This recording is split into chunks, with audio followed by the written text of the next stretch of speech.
하나님 말씀 시편 1편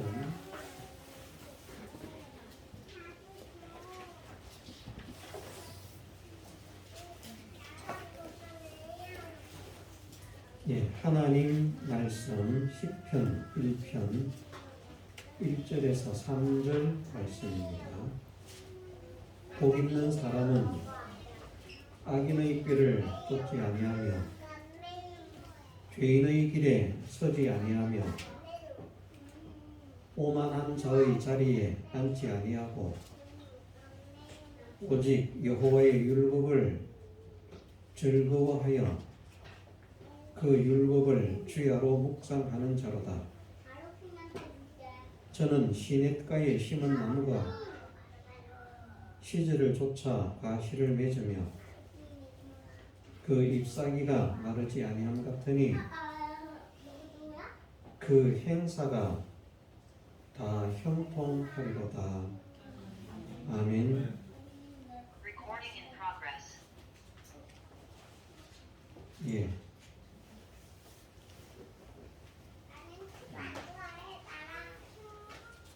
2021년이 소리도 없이 다 지나가고요. 2022년 첫 주를 맞이했습니다.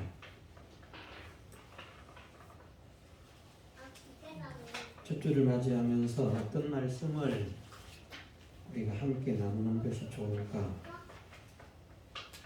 여러 가지로 생각을 했지만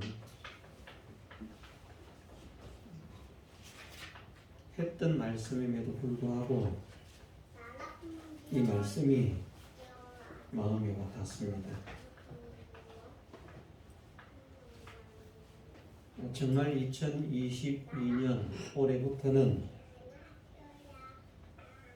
우리 교회에 허락된 소속한 모든 성도들이 어린 아이로부터 시작해서 노년에 이르기까지 한 사람도 빠짐없이 다 3절에 말씀하신 대로 시냇가에 심은 나무처럼 되었으면 좋겠다. 이것이 저의 소원이기도 하고 우리 하나님의 간절하신 소원인 줄 믿습니다. 그래서 시냇가에 심은 나무, 물가에 심기운 나무 그렇게 표현을 했습니다만은 우리 모두가 다 같이 저나 여러분들 모두가 물가에 심기운 나무가 되었으면 좋겠다. 왜 물가에 심기운 나무가 되었으면 좋겠는가? 이런 나무만 되어지면 시절을 쫓아 과실을 맺으며 그 잎사귀가 마르지 아니함 같고 그 행사가 다 형통할 것이라고 말씀하시기 때문에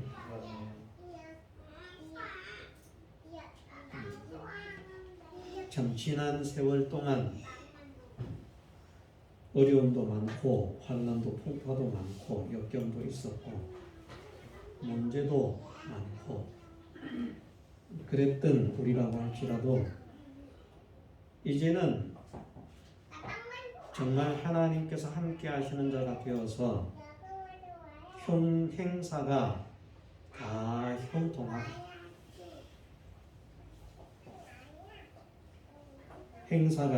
형통하고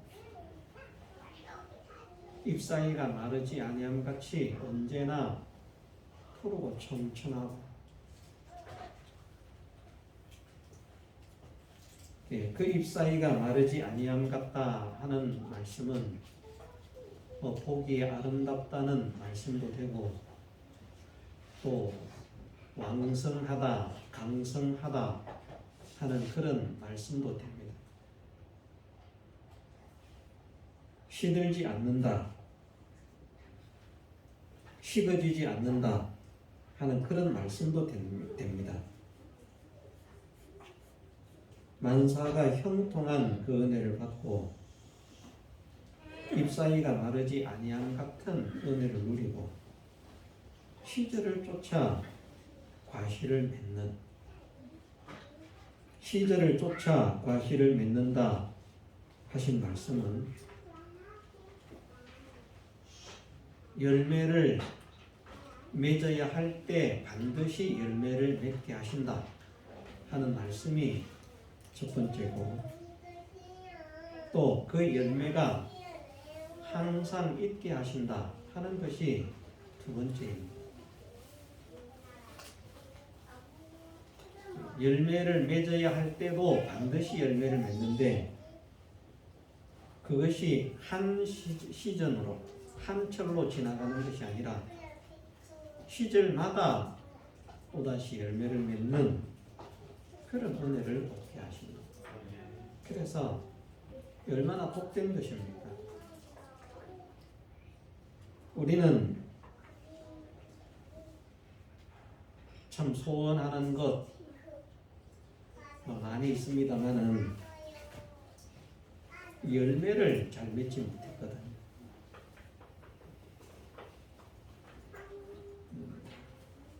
저희 표 보면 그레이트 레몬이라고 나무가 있습니다. 저렇게 탐스럽게 작은 나무지만 저기 10개가 달렸었는데 지금 4개가 떨어지고 6개가 남았습니다.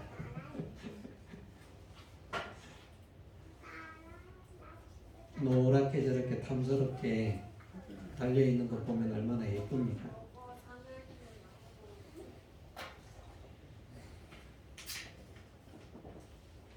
열매를 맺어야 할 때,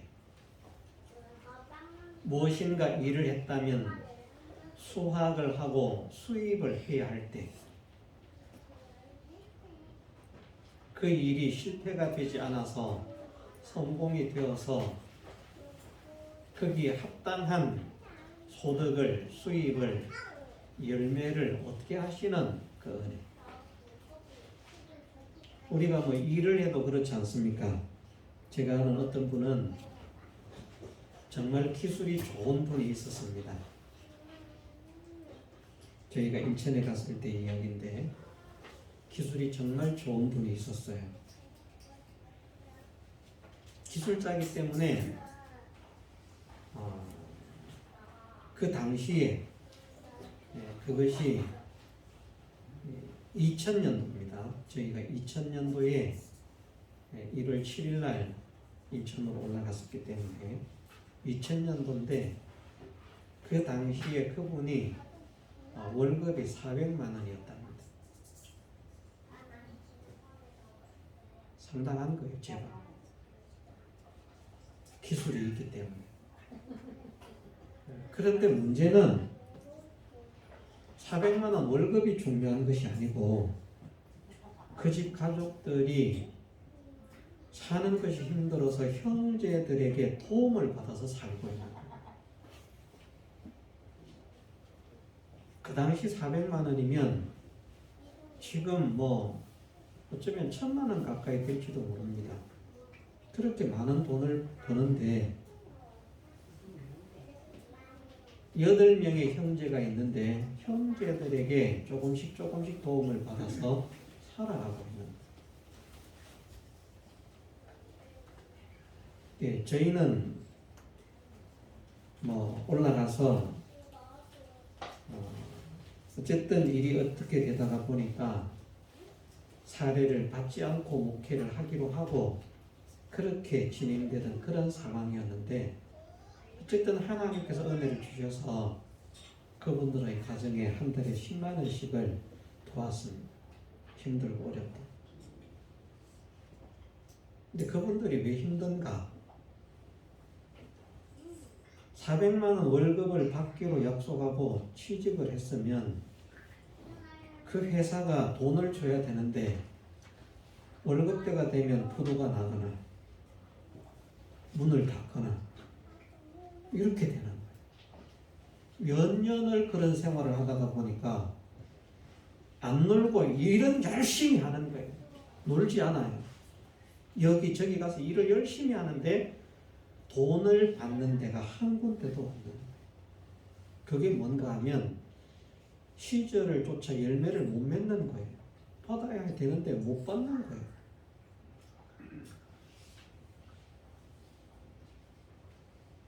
그런데 먼저 그 부인이 은혜를 받았습니다. 알고 보니까 그 부인이 교회를 떠나려고 생각을 했었답니다. 그런데 저희가 간 첫 주에는 보지를 못했어요. 제 기억으로. 두 번째 주에 왔던 것으로 기억을 하는데 이제 교회를 떠나기 위해서 인사를 하러 왔다 하는 그런 마음으로 왔는데 말씀의 은혜를 받은 거예요. 그리고는 교회에 정착을 했습니다. 그리고는 열심히 전도를 1년에 그분이 21명을 전도를 했습니다. 박용순 집사님이라고 하는 분인데 얼굴이 잘생긴 분도 아니에요. 못생겼어요. 그런데 가는 곳마다 교회 자랑을 한 것이 아니라 제 자랑을 해놓은 거예요. 얼마나 우리 전도사님 하면서 다니면서 자랑을 해놨든지 나중에 제가 어떤 좀 떨어진 그런 곳에 가서 가게를 갔더니 한 번도 만난 일이 없는데 그 가게 주인이 저를 보고 혹시 어느 교회 전도사님 아니세요? 그렇게 말을 하는 거예요. 그래서 예 맞습니다. 어떻게 아시는데요? 그랬더니 어떤 분이 그렇게 자랑을 하는데 아마 용모까지도 말을 했던가 봐요. 이게 발? 제 특징이 있잖아요. 그 변하지 않는 이 헤어스타일이 저는 거의 변하지 않거든요. 그래서 딱 보니까 그분 같은 느낌이 든다는 거예요. 그러면서 가게에서 이렇게 행동하는 거나 말하는 거나 이런 걸 보니까 그분 같은 생각이 들어서 여쭤봤다면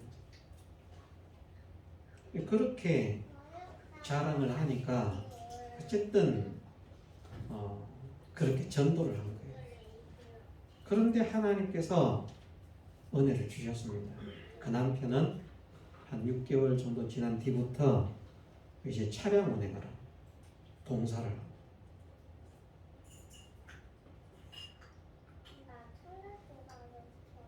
하나님께서 은혜를 주시는데 돈을 떼먹기지 않는 거예요.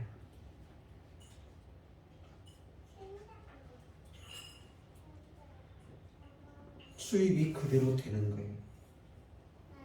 그러다가 어떤 분이 동업을 하자 해가지고 동업을 이제 시작을 했습니다.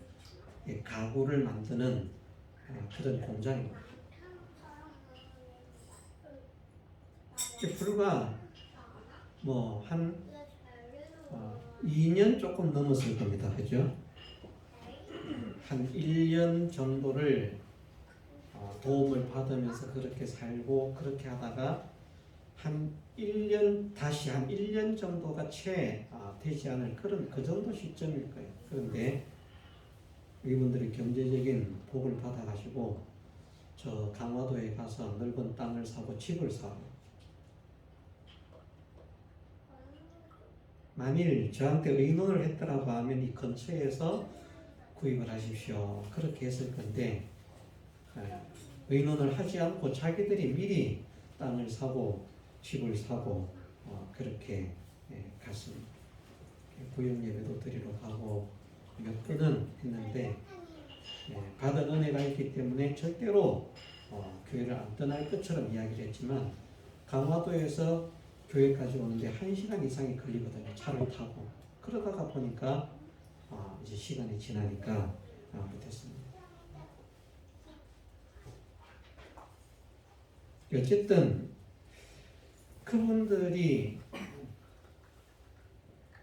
저희가 그분을 만난 반 정도의 시간 동안은 시절을 쫓아 열매가 뚝뚝 떨어지는 맺는 것이 아니라 그런 상황을 목격을 했고 또 한 반 정도의 만남에서는 시절을 쫓아 열매를 맺게 하신다는 그 말씀처럼 그 결실이 떨어지지 않고 수입을 하게 하시는 그러니 잠깐 동안에 1년 만에 땅 사고 집 사는 거예요. 하나님께서 은혜를 주시니까. 이게 불가능한 것 같은데 그게 가능하더라고요. 사실 400만 원 월급을 받는다고 생각하면 1년 모아봐야 4천만 원밖에 안 됩니다. 그런 땅과 집을 살 수가 없습니다. 그런데 이제 그런 가운데 누가 통업을 하자 해가지고 통업을 하고 사업을 하고 돈이 벌립니다. 그렇게 돼요.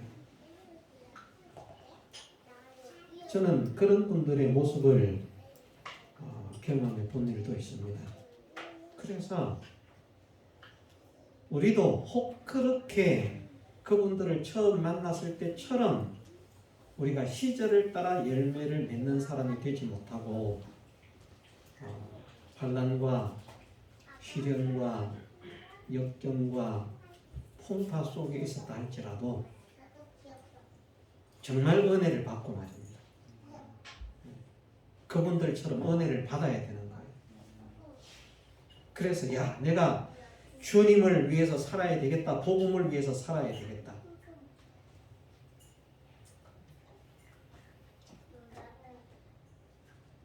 성도들이 하나둘 다 떠나고 몇 명 남지 않은 그 길에서 자기도 이제 힘이 없으니까 교회를 떠나겠다고 생각하고 인사를 하러 왔다가 말씀의 은혜를 받고 붙잡혀서 내가 이분을 모시고 신앙생활을 해야 되겠다. 그리고 열심히 전도. 하나님께서 은혜를 주셔서 그렇게 되기 시작한 지 1년 만에 하나님께서 그런 기적을 베풀어 주시는 그런 역사를 그분들이 체험받은 것처럼 그분들에게는 역사하신 하나님이 우리에게는 못하시겠습니까? 어떨 것 같습니까? 저는 지금 이거 없는 말, 거짓말을 지어내서 하는 말이 아닙니다. 실제로 존재하는 사람입니다. 우리 가족들은 거의 다 그분을 봤는데 기억이 날지는 모르겠습니다만은 어렸을 때니까 기억이 날지는 모르겠습니다만은 하나님은 믿음으로 살려고 발버둥을 치는 사람을 버리지 않습니다. 오늘 본문에 그렇게 약속을 하셨습니다. 저는 시냇가에 심은 나무가 시절을 쫓아 과실을 맺어요. 그 잎사귀가 마르지 아니함 같으니 그 행사가 다 형통하리. 그전에는 불통이었다. 안 되는 거예요. 여기 가도 안 되고 저기 가도 안 되고 이 사람 믿을 만하다 가서 약속을 하고 일을 해도 안 됩니다. 가는 곳마다 다 돈을 못 받습니다. 그 생활을 몇 년을 해오니까 삶이 지극히 쪼들린다는 겁니다. 저 얼마나 어렵게 생각하면 사례도 받지 않는 목회자가 한 달에 10만 원씩을 지원을 했겠습니까? 또 그런 마음을 가지고 있으니까 하나님께서 저희도 살게 하시는 거예요. 저희도 기적으로 살았고요. 어떻게 살았는지 정말 모릅니다. 분명히 사는 방법이 있지 않았겠습니까? 그 방법을 좀 말해 주셔야죠. 저희는 그런데 그 방법을 이해를 하지를 못합니다. 지금도 이해가 되지 않습니다. 어떻게 살았는지. 하나님 은혜로 살았고 하나님 능력으로 살았습니다. 왜? 복음을 위해서 살고자 하는 열정을 가지고 있었기 때문에. 하나님께서는 믿음으로 살려고 하는 자를 결코 버리지 않으십니다.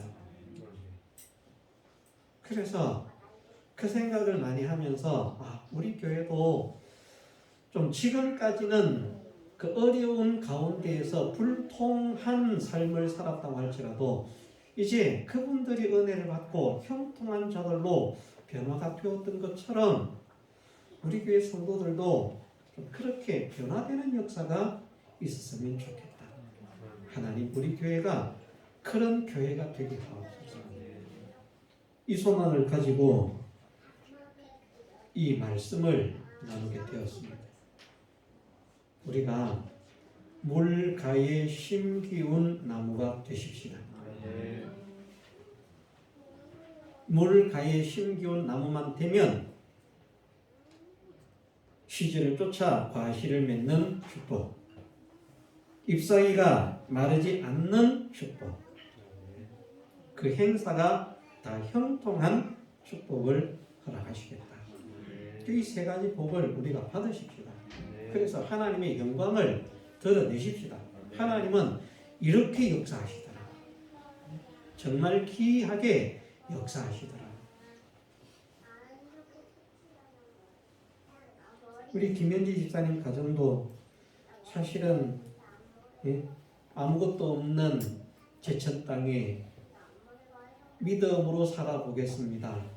믿음으로 살려고 하면 목사님 있는 곳으로 가야 되겠습니다. 그거 하나 소망하고 내려온 거잖아요. 자녀들 믿음으로 키우고 믿음으로 살아봐야 되겠다. 그런데 뭐 이야기를 들어보니까 이제 해가 바뀌어서 작년이 되었습니다만 작년 한 해 동안 하나님께서 상당한 경제적인 은혜를 주신 거예요. 그 조그만한 옷가게에서. 그 정도 가게에서 그 정도 번 사람 별로 많지 않을걸요.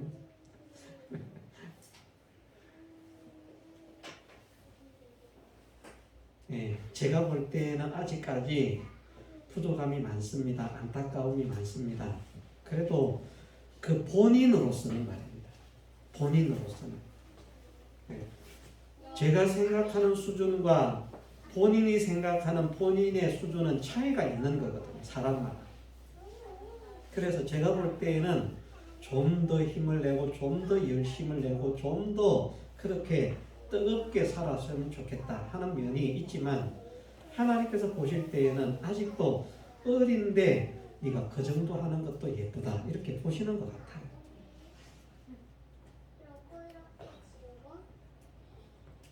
그래서 제가 볼 때는 어리면 안 되는데 라고 생각을 하고 하나님 보실 때는 아직도 네가 어린데 그 정도 하는 거 보니까 기특하다 이렇게 하시는 거예요. 은혜를 주시는 거예요. 내년에는 최소한 우리 김현지 집사님 가정만큼만 다 보험을 해도 경제적인 보험을 해도 좋겠다.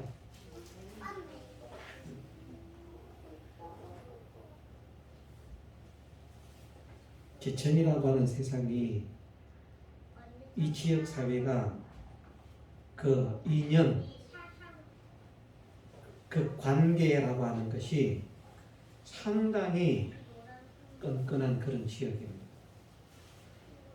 그래서 시청도 가면요, 직원들이 다 어떤 학교 출신들로 똘똘 뭉쳐진다. 시청 직원들. 그래서 물갈이가 거의 다 된대요. 누가 하나? 뭐 옛날에는 제천고등학교 출신, 그래서 했다면 지금은 옛날로 말하면 제천 농고라고 농고 출신, 제1고 출신 이런 식으로. 이 지역 사회에 정말 외지인이 와서 뿌리를 내리고 발붙이고 버텨내기가 쉽지 않은 그런 곳인데 그래도 하나님께서 은혜를 주시니까 그 가운데서 꿋꿋하게 자라가는 그런 나무가 되고 있지 않습니까? 이것 가지고 만족하지 말고 정말 시냇가에 심은 나무가 더 확실한 시냇가에 심은 나무가 되어서 우리 모두가 시절을 쫓아 열매를 맺고 사람들이 볼 때에도 아름답다 흠모할 만큼 그런 아름다움이 있고 시들지 않고 냄비같이 뽀로로 끓어올랐다가 조금 지나가면 폭삭 주저앉아가지고 좀 되는 것 같더니 아이고 망했네 그러면 그렇지 이런 것이 아니라 그 끈끈함이 지속되고 하는 모든 일에 형통한 은혜를 받는 그런 우리가 되었으면 좋겠습니다. 어떤 사람이 물가에 심기운 나무와 같이 되는가? 시냇가에 심은 나무같이 되는 사람은 어떤 사람인가? 말씀하시기를 오직 여호와의 율법을 즐거워하여 그 율법을 주야로 묵상하는 자로다. 세 가지는 청산을 해야 됩니다. 악인의 꾀를 쫓는 생활, 죄인의 길에 서는 생활, 오만한 자의 자리에 앉는 생활을 청산은 해야 됩니다. 그러나 오늘 오전에는 오직 여호와의 율법을 즐거워하여 그 율법을 주야로 묵상하는 자로다. 하나님의 말씀을 여호와의 율법이라고 말씀하셨습니다. 하나님의 말씀을 즐거워하여 그 율법을 주야로 묵상하는 자로. 주야로라고 하는 이 말을 우리가 흔히 쓰는 표현으로 바꾸면 자나깨나입니다. 자나깨나 그 생각, 안전하서나 그 생각, 이렇게 말할 수 있습니다. 우리가 하나님의 말씀을 즐거워 자나깨나 이 말씀을 묵상하는 사람이 되어지면, 그러면 그냥 1년 만에 변해서 어떻게 저 사람들이 저렇게 되었지 싶을 만큼 그런 가정에, 그런 개인의 하나님의 능력의 역사가 체험되어질 줄을 믿습니다. 믿음으로 받아들이는 사람들에게는 이런 역사가 일어날 것이고, 받지 않는 사람에게는 아무리 이 자리에 앉아 있어도 역사가 일어나지 않습니다. 마음을 닫고 말씀을 거부하는 사람이 아니라 마음을 열고 하나님의 말씀을 영접하는 우리 모두가 되기를 주님의 이름으로 축원합니다. 두 가지를 해야 된다고 했습니다. 하나는 하나님의 말씀을 즐거워하자. 하나님 말씀을 좋아해야 됩니다. 하나님 말씀을 정말 좋아해야 됩니다. 하루 종일 텔레비전 켜놓고 연속곡 보고 뭐하고 뭐 노래 듣고 뭐하고 거기에 시간을 다 뺏기고 하나님 말씀을 그냥 생각도 안 나는 그런 사람에게 이런 은혜 주시겠다고 말씀하지 않습니다. 일단 하나님 말씀을 좋아해야 됩니다. 하나님의 모든 축복과 은혜는 말씀을 통해서 주어집니다. 하나님의 말씀이 하나님의 축복의 통로이기 때문에 이 말씀을 싫어하면 그 통로를 그냥 걷어차는 것입니다. 치워버리는 것입니다. 하나님 말씀이 그냥 하늘에서 뚝 떨어지는 것이 아니라 말씀이라고 하는 이 관을 통해서 우리에게 전달을 해주시는데, 그 하나님의 축복을 우리의 전달해 주시기 위해서 주시는 허락해 놓은 이 떼어 놓은 말씀이라고 하는 축복의 파이프를 그냥 탁 막아버리고 탁 치워버리면 하나님께서 복을 주시고 싶어도 주실 수가 없습니다. 그래서 일단 하나님의 은혜와 하나님의 사랑과 하나님의 능력과 하나님의 축복을 받기를 원하는 사람은 말씀을 좋아해야 됩니다. 말씀을 좋아하지 않던 분들은 회개를 합시다. 하나님, 내가 말씀을 좋아하는 사람이 되기를 원합니다. 말씀을 좋아하는 사람이 되겠습니다. 말씀을 좋아하는 사람이 될 수 있도록 은혜를 주옵소서. 그래서 하나님 말씀이 정말 좋아야 됩니다. 그냥 좋은 것이 아니라 율법을 즐거워한다는 것입니다. 어떤 분은 게임을 하면 제일 즐겁고, 어떤 분은 운동을 하면 제일 즐겁고, 그 즐거움을 느낄 때가 있지 않습니까? 노래를 부르면 제일 즐겁고, 무엇을 하면 제일 즐거워. 그런데 물가에 심기운 나무와 같은 이런 은혜를 받는 사람이 되려고 하면 여호와의 율법을, 하나님의 말씀을 즐거워해야 된다. 저는 이 코로나가 한편으로 감사한 것이 줌이라고 하는 것을 통해서 우리가 성경을 읽고 나눌 수 있는 그런 시간들을 가질 수 있게 되었다. 이것이 얼마나 복인가. 저는 그런 생각을 합니다. 그래서 목회자들 만나면 가끔 그 이야기를 합니다. 어떻게 코로나인데 얼마나 어떻습니까? 그러면 코로나인데 오히려 이런 것 때문에 우리는 이 줌이라고 하는 것을 통해서 예배가 없는 날에 월요일, 화요일, 목요일 주일학교, 청년부 줌으로 성경을 읽고 나눔을 하고 오히려 더 유익된 그런 것이 있는 것 같습니다. 아, 그렇군요. 우리도 했으면 좋겠는데 했으면 좋겠으면 하면 되는데 말이에요. 그것도 쉽지 않습니다. 그런데 이제 그 성경을 읽고 듣고 나누고 공부하고 하는 이것이 즐거운 사람이 있는가 하면 마지 못해서 하는 사람도 있거든요. 마지 못해서 하는 사람은 복이 없는 것입니다. 기쁨으로, 감사로, 즐거움으로 해야 됩니다. 이 예배도 마찬가지입니다. 예배에서 설교를 듣는 것이 기쁨이 되고 즐거움이 되고 감사가 되는 사람들은 은혜를 받을 수 있는 그 세계에 조금 더 가까워지는 사람이고, 억지로 마지 못해서 앉아있는 사람들은 하나님의 은혜 세계에 접선하기가 어렵습니다. 물가에 심겨운 나무가 되려고 하면 먼저 여호와의 율법을 즐거워하라고 말씀하십니다. 하나님의 말씀을 즐거워하십시오. 그리고는 그 율법을 주야로 묵상한다고 말씀을 하셨습니다. 묵상하는 것이 어떤 것일까? 이것을 오늘 좀 더 세밀하게 정확하게 우리가 함께 나누었으면 합니다. 묵상이라고 생각하면 그냥 말씀 생각하는 정도. 여호와는 나의 목자시니 내가 부족함이 없으리로다. 혼자 그렇게 조용하게 생각하거나 암송하거나 그런 것을 묵상이라 이렇게 우리는 생각을 합니다.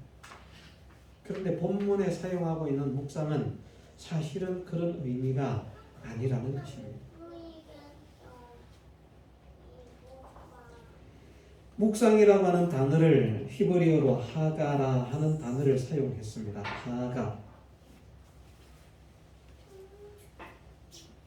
하가라고 하는 말은 어떤 의미를 가지고 있는가 하면 소리 지르다, 숙고하다, 중얼거리다, 묵상하다, 연구하다, 계획하다, 고안하다, 말하다, 신음소리를 내다 라는 의미를 가지고 있는 단어가 하가입니다. 이 여러 개를 다 적어 놓으면 불편하니까 일단 묵상하는 자로다 이렇게 번역을 해 놓은 것입니다. 이것을 그 율법을 주야로 소리 지르는 외치는 자로다 이렇게 번역해도 틀린 것은 아닙니다. 이 말씀을 주야로 숙고하다라고 번역해도 틀린 것이 아닙니다. 이 말씀을 주야로 중얼중얼 암송하는 것이죠. 암송한다라고 해도 틀린 것이 아닙니다. 이 말씀을 주야로 묵상한다고 번역해도 틀린 것이 아닙니다. 이 말씀을 주야로 연구한다라고 해도 틀린 것이 아닙니다. 이 말씀을 주야로 계획한다라고 번역해도 틀린 것이 아닙니다. 왜냐하면 하가라고 하는 단어가 그런 의미들을 다 가지고 있기 때문입니다. 또 이 말씀을 주야로 고안하다, 무엇인가를 착상하고 발견해내는 것이죠. 고안하는 것. 그렇게 번역해도 틀린 것이 아닙니다. 이 말씀으로 인해서 신음소리를 그렇게 번역을 해도 틀린 것이 아닙니다. 어쨌든 묵상으로 번역이 되었습니다. 그러면 하가해야 한다고 말씀을 하시는데 이것이 우리에게 말씀하시는 것은 무엇인가? 단순히 하나님 말씀을 생각하면서 암송하는 것이 아니고 이렇게 정리를 하겠습니다. 하나는 날마다 작은 소리든 혹 큰 소리든 이 하나님의 말씀을 생각하고 암송하는 것이 하나라. 그렇게 말할 수 있습니다. 주야, 자나깨나 하나님 말씀을 생각하고 하나님 말씀을 암송하는 것이 하가의 한 종류라. 그렇게 말할 수 있다는 것입니다. 또 하나는 이 말씀의 의미를 지속적으로 생각하는 것입니다. 이것이 어떤 말씀일까? 말씀 자체 껍데기 문자를 암송하는 것이 아니라 이렇게 말씀하셨는데 이 말씀이 무엇을 의미하는 것인가? 하나님께서 무엇을 말씀하시는 것인가 하는 것을 취하로 생각하는 사람. 이것을 하라는 말입니다. 하나님 말씀을 작게나 크게나 생각하고 암송하는 이런 것도 자주 하고. 왜? 하나님 말씀이 즐거우니까. 또 하나는 이 말씀이 어떤 말씀일까? 하나님 말씀에 이렇게 말씀하셨는데 이 말씀이 도대체 어떤 말씀일까? 지금 이 설교가 이것에 해당하는 것이라고 할 수 있습니다. 주야로 묵상하라고 말씀하셨는데 묵상이 어떤 의미지? 하가라고 하는 말이 어떤 말이지? 이걸 생각하는 거예요. 그러면서 이 말씀의 참된 의미를 깨닫기를 원합니다 하는 소원을 가지고 이 말씀에 대해서 의미를 깊이 생각하려고 하는 사람들에게는 하나님께서 열어주시는 그런 깨달음의 은혜를 허락하실 수 있습니다. 그래서 두 번째는 말씀의 의미를 생각하라고 하는 것이 이 말씀의 의미를, 율법의 의미를 생각해라 하는 것이 두 번째 묵상하라는 말씀입니다. 세 번째로는 하나님의 말씀을 더 바르게 확실하게 깨달아 알 수 있게 되기를 원합니다. 알았는데 이만큼 알았으니까 됐다 이것이 아니고요. 말씀의 깊이는 같은 말씀이지만 파고 들어가면 또 들어가고 또 들어가고 깊이 찾고 들어가도 끝이 없다고 할 만큼 깊이 있는 말씀이고 올라가도 끝이 없다고 할 만큼 높은 말씀이거든요. 그 범위가 측량할 수 없이 넓고 큰 말씀이거든요. 그것을 더 온전하게 더 바르게 깨달을 수 있도록 해야 되겠다. 이것을 소원하고 힘쓴 이것이 하가라 하는 말씀의 의미에 담겨 있는 말씀이에요. 그래서 여호와의 율법을 주야로 묵상한다 하는 것은 이 세 가지를 일단 말씀합니다. 또 어떤 것인가? 이제 이 말씀을 알았습니다. 들었습니다. 깨달았습니다. 그러면 끝인가? 아닙니다. 이 말씀대로 살아야 되겠다. 실행하고 실천할 수 있는 것이 어떻게 하면 이 말씀을 더 잘 실행하고 더 잘 실천할 수 있을까? 그것을 연구하고 고안하는, 하가라고 하는 말이 연구한다, 고안한다는 의미가 들어있다고 했습니다. 이 말씀대로 어떻게 내가 더 잘 살 수 있을까? 이 말씀대로 내가 어떻게 더 바르게 살 수 있을까? 이 말씀대로 내가 어떻게 더 진실하게 살 수 있을까? 그것을 연구하는 그런 사람이 되라는 말입니다. 어떻게 하면 하나님 말씀을 더 바르게 순종할 수 있지? 아브라함은 이런 게 잘 됐어요. 그래서 하나님께서 말씀 딱 하시니까 하나님 말씀 순종을 해야 되는데 잘못하다간 실패할 수도 있겠다. 사람한테 이야기하지만 종들 빼나 촥촥촥촥 된다는 거예요. 저 사람들은 참 믿음으로 잘 사는데 어떻게 저렇게 살지? 방법이 있습니다. 분명히. 그 사람들 나름대로의 세상적 표현을 한다면 노하우가 있다는 말입니다. 그러면 저분들은 어떻게 저렇게 신앙으로 잘 살 수 있을까? 나도 저분들을 좀 닮아서 신앙으로 살아봐야 되겠다. 이런 생각을 해야 되는데 이런 생각이 없는 사람은 물가에 심겨운 나무가 되기가 어렵습니다. 그러면서 마지막으로 5번째로 신음소리를 내라 라고 하는 말씀이 이 의미 속에 담겨 있다고 했는데 말씀대로 살지 못한 것에 대한 안타까움, 아픔을 느끼는 사람. 주님, 내가 이 말씀대로 살아야 되는데 이 말씀대로 살지 못했습니다. 이 말씀대로의 사람이 되지 못했습니다. 이 말씀을 지키지 못했습니다. 그것에 대해서 아픔을 가지고 아파하는 사람처럼 그렇게 마음을 쓰는 사람이 되어지면 그러면 그것이 그 율법을 취하로 묵상하는 사람입니다. 이것을 한마디로 하면 하나님을 더 잘 믿기 위해서 생각하고 무엇을 근거해서 하나님 말씀을 근거해서 하나님을 더 잘 믿고 더 의지하는 사람이 되기 위해서 연구하는 사람이라. 성경을 한 군데 보고 마치겠습니다. 예레미야 17장 7절 8절 말씀을 보면 이와 비슷한 말씀이 있습니다.